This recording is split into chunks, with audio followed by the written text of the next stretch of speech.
Okay, now we're going to mount the doors on the car. We're going to do that with the Grant Line engine house door hinges. And what you're going to need to do is take out 2 of the sprues. We're going to use 1 sprue for each side. The hopper car takes 10 hinges per side, and there's 12 on each one of these sprues here, so we'll have a couple extras. What you're going to notice with these hinges is that there are 6 hinges with 5 bolts on them and 6 hinges with 6 bolts on them.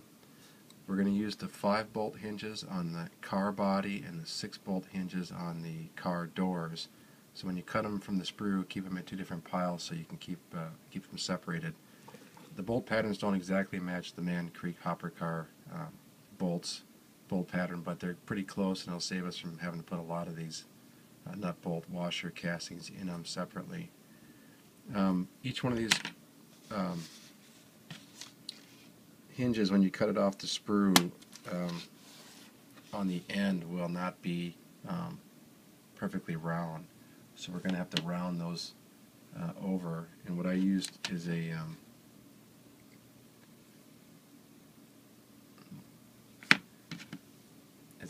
needle file, and I just use my finger here as a guide, and I just go ahead and file the ends of each one of these round.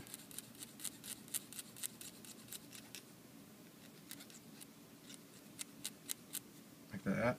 Check it on the other side, make sure you've got it square.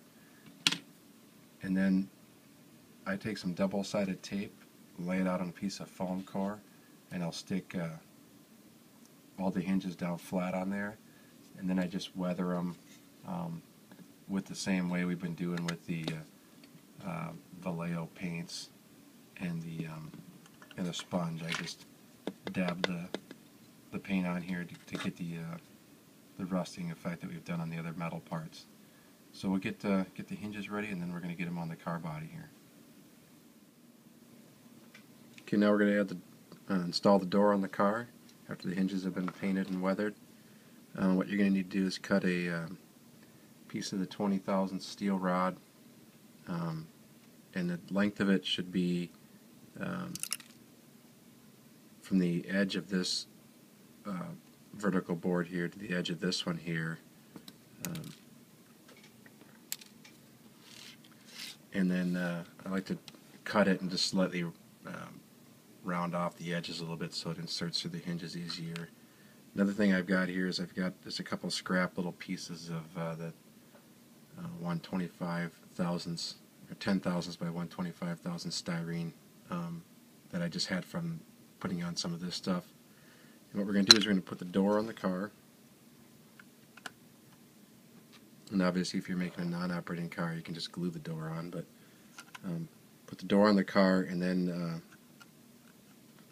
what I do is I just slide a couple of these scrap pieces down inside of here. This is just going to provide a little bit of a gap so the door isn't tight to the body in case some coal or anything gets up in there. It won't cause the door to bind. Now your door should fit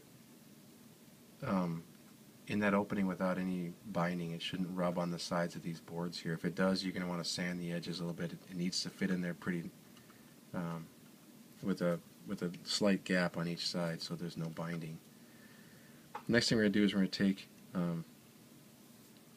2 of the 5 bolt hinges and 2 of the 6 bolt hinges, and we are going to start with the 5 bolt hinges here. And what we want to do is glue the 5 bolt hinges on first. They go on the upper part of the car body. Now they're too long, we'll cut them off after we glue them on, but now if you've made a car without the reinforcing bracing and the reinforcing angle, you can just glue these hinges flat on the car body. But if you've added one or both of these, you're going to have a problem, because the hinge will have a 10 thousandths gap between the car body and the bottom of the hinge. Now the way the Man Creek did it is they made a slight offset bend in each hinge to go up and over these. I've done this two different ways. The first way I did it was I just took some of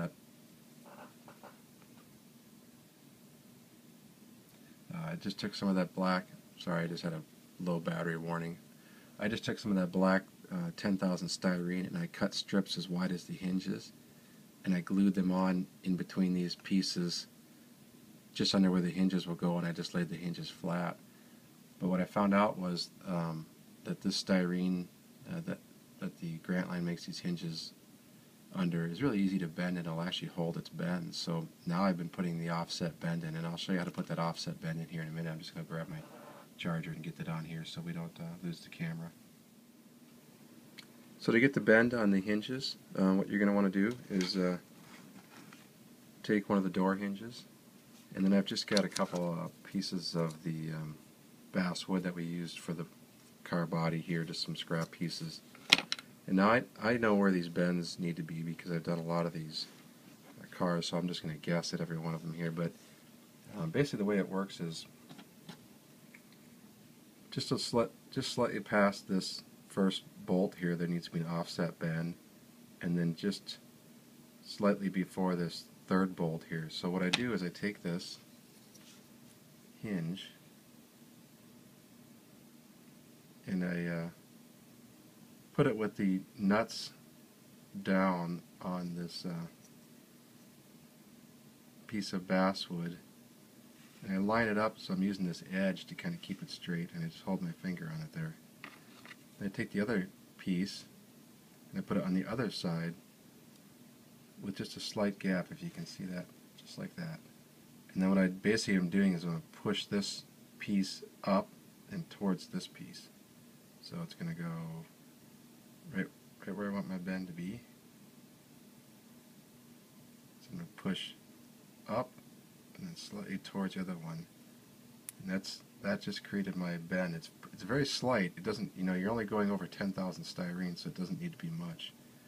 And now I'm just going to do the same thing, only switch sides for the second bend. Now the nuts are up on this side, and I'm on top of it with this one, and I'm going to push down and slightly towards the other piece, making that second bend. Now this stuff is pretty flexible, it'll glue flat, so your piece should look like that. So you want to make 5 of those.